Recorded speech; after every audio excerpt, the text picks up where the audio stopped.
حج آدم علیہ السلام سے شروع ہوا ہے۔ عبادات میں کوئی اجتہاد اور عقل نہیں، جیسے اللہ نے کہا ہے ویسے کرنا ہے۔ نماز اپنی عقل سے ہم معلوم نہیں کر سکتے، روزہ ہے، حج ہے۔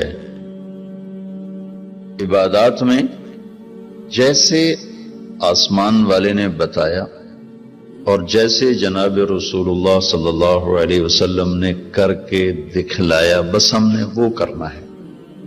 باقی چیزوں میں معاملات ہیں، زندگی کی باقی ضروریات ہیں، اس میں زمانے کے لحاظ سے سوچ بچار بھی ہے، تبدیلی بھی ہے، اجتہاد بھی ہے۔ عبادت اسے کہتے ہیں جس میں بس جو اللہ نے کہا، جو اس کے نبی نے فرمایا، کر کے دکھایا، ویسے کرنا ہے۔ ہمارے نبی پاک کا میں تھوڑا سا آپ کو مختصر خاکہ حج کا بتا دیتا ہوں۔ جناب رسول اللہ صلی اللہ تعالی علیہ وسلم نے حج کا جب اعلان فرمایا، یہ 10 ہجری، تو اطراف سے قبائل جمع ہوئے، کوئی 12,000 کا مجمع اکٹھا ہو گیا مدینہ میں۔ 25 تاریخ کو بروز ہفتہ آپ نے نماز ظہر سے پہلے غسل فرما کے 2 چادریں احرام کی نیت کے بغیر 2 چادریں باندھ، کرتا بھی اتار دیا، تہمد بھی اتار دیا۔ سحارا ایک بستی ہے جو آج کل مسکت میں آتی، وہاں سے ایک کپڑا آتا تھا، اس کی آپ نے 2 چادریں لی۔ پھر آپ نے ظہر کی نماز کے بعد اپنے پورے قافلے کو لیا، ذوالحلیفہ جس کو آج کل ابیار علی کہتے ہیں، یہاں آپ نے آ کر قیام فرمایا، اور عصر، مغرب، عشاء اور فجر اور ظہر 5 نمازیں آپ نے یہاں ادا فرمائیں۔ آپ گزر رہے تھے کہ جبریل ہے کہ یا رسول اللہ، اللہ فرما رہے ہیں یہ پاک وادی ہے، یہاں آپ قیام فرمائیں۔ ایک رات کی قیام کے بعد صبح آپ نے فجر کی نماز کے بعد غسل فرمایا، خوشبو لگائی، اپنے بالوں کو تیل لگایا، پھر شہد لگایا۔ شہد گوند کا کام دیتا ہے، چونکہ اب ننگے سر جانا تھا تو بال بڑے تھے، آپ کے شانوں تک آئے ہوئے تھے، تو آپ نے ان کو شہد لگا کے نا وہ جوڑ دیا، آپس میں جوڑ دیا۔ اور عائشہ رضی اللہ تعالیٰ نے آپ کو خوشبو لگائی۔ جسم پہ خوشبو لگا سکتے ہیں احرام سے پہلے، احرام کے کپڑے کو نہیں، جسم پہ خوشبو لگا سکتے ہیں احرام کی نیت کرنے سے پہلے۔ بالوں میں، مانگ میں آپ نے خوشبو لگائی۔ پھر اس کے بعد آپ نے ظہر کی نماز ادا فرمائی اور آپ اونٹنی پہ سوار ہوئے اور قبلہ رخ ہو کر آپ نے کہا لبیک حجتن اللہم لبیک، اپنے حج کا احرام باندھا۔ تو جبریل آئے کہ یا رسول اللہ، اللہ تعالیٰ فرما رہے ہیں عمرے کو شامل فرمائے۔ وہاں سے آپ چلے، آپ کے ساتھ کوئی 12,000 کا مجمع تھا، اور آپ ملل میں آپ نے قیام فرمایا۔ ملل سے نکلے اور روحا میں پہنچے۔ روحا میں کنواں ہے، وہاں 70 نبیوں نے قیام کیا ہے حج کے دوران، حج پر جاتے اور آتے ہوئے۔ وہاں آپ نے بھی قیام فرمایا، رات بھی ٹھہرے۔ روحا سے چل کر آپ افایا پہنچے، افایا سے عرج پہنچے، عرج سے ابوا پہنچے۔ ابوا پہنچے تو سامنے بستی تھی جہاں آپ کے سارے انتظام کیے گئے تھے رہائش کے، اور یہ قافلہ 12,000 کا اب 60-70,000 کا ہو چکا تھا۔ تو ابوا میں آپ کی والدہ کی قبر ہے، حضرت آمنہ رضی اللہ تعالیٰ عنہ کی قبر مبارک ہے۔ تو آپ سڑک سے یوں ہٹ گئے، اندر پہاڑوں میں چلے گئے۔ اکثر مجمع تو نیا تھا، انہیں نہیں سمجھ میں آیا کہ اللہ کے نبی اندر کہاں جا رہے ہیں۔ چندے کو پتا تھا کہ آپ کہاں جا رہے ہیں، تو آپ چلتے چلتے چلتے چلتے چلتے ایک جگہ آپ نے اونٹنی کو بٹھایا، کوئی وہ 70-80 فٹ اونچا پہاڑ ہے، تو وہاں سے آپ اوپر چڑھے۔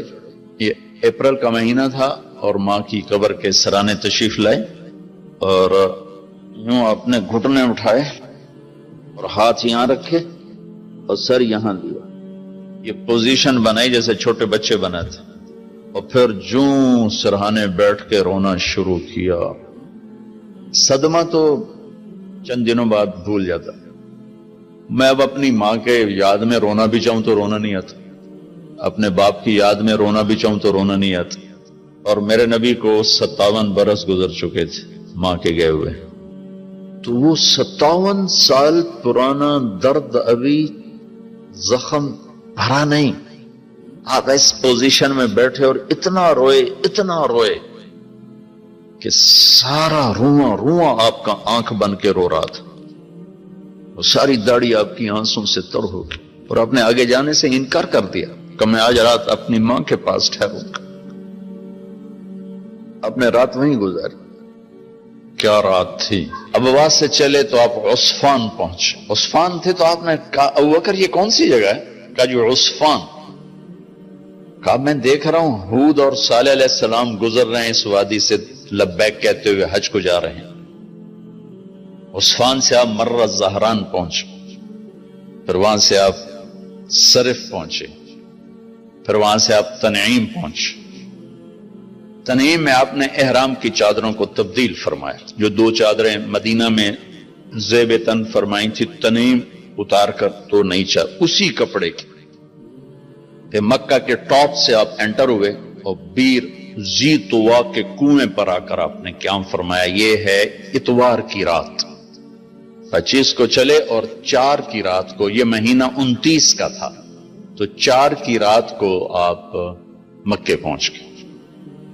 اور اتوار کو صبح آپ نے غسل کیا، خالی پانی بہایا اور عمرہ کے لیے تشریف لے گئے۔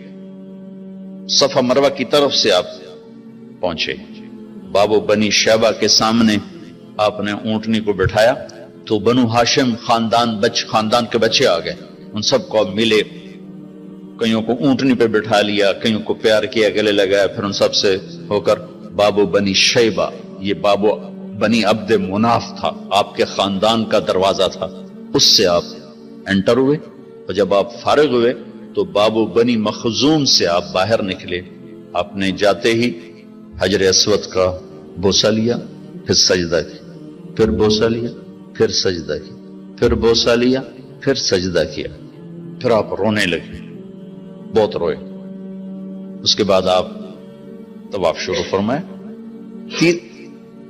تیسرے یا چوتھے چکر میں آپ نے پانی بھی پیا، اور حضرت عمر سے فرمایا کہ عمر حجر اسود کے بوسے پہ لڑائی نہ کرنا، جگہ ملے تو لے لینا، جھگڑا نہ کرنا، جیسے ہمارے نادانی میں لوگ وہاں عورتیں بھی ایسی حماقت کرتی ہیں کہ ایک سنت عمل کے لیے فرض چھوڑ دیتے کہ مرد عورت کا یوں آپس میں اختلاط، یہ اس سے بچنا فرض ہے، اور وہ ایک سنت کے لیے گھس رہی، اور لڑائی جھگڑے فساد، قریب بھی نہیں جانا چاہیے۔ اللہ کے نبی نے استلام کیا، جب رش ہو گیا تو آپ کے پاس ایک لکڑی تھی، وہ دور سے یوں لکڑی کو لگا کر اور اس کا بوسہ لے لے۔ پہلا آپ نے بوسہ لیا، اس کے بعد رش ہو گیا، پھر آپ نے ہر دفعہ بوسہ میں ایک دفعہ بوسہ لیا، اس کے بعد آپ کے پاس ایک لکڑی تھی، اس لکڑی کو آپ یوں چھوتے تھے اور حجر اسود کو، اور اس کا بوسہ لے لیتے تھے۔ بوسہ صرف ایک دفعہ، پھر جب آپ نے 2 نفل پڑھ لیے اور تشریف لے گئے صفا مروہ کے لیے، تو پھر حجر اسود کا بوسہ لیا اور آپ نے جا کر صفا مروہ پہ 7 چکر پورے کیے۔ بعض روایت میں ہے کہ 3 چکر پیدل کیے، پھر مجمع زیادہ ہو گیا تو 4 اونٹنی پر بیٹھ کر گیا تاکہ لوگ دیکھ لیں۔ اس کے بعد آپ نے اعلان فرمایا کہ بھئی جن کے پاس قربانی کا جانور نہیں ہے وہ احرام کھول دو۔ تو صحابہ نے کہا یا رسول اللہ آپ کھولیں، تو آپ نے فرمایا کہ میرے پاس قربانی کا جانور ہے، ابو بکر کے پاس، عمر، زبید، طلحہ یہ نہیں کھولیں گے جو کہ ان کے پاس بھی قربانی کا جانور ہے، باقی جن کے پاس نہیں کھول دو۔ تو سب نے کھول دیا، اور حج افراد بھی تمتع بن گیا، حج قران بھی تمتع بن گیا۔ اب نہیں ہو سکتا، اب جو نیت کریں گے وہی کرنی پڑے گی، لیکن اللہ کے نبی کا خاص حکم تھا تو سب کا حج تمتع بن گیا۔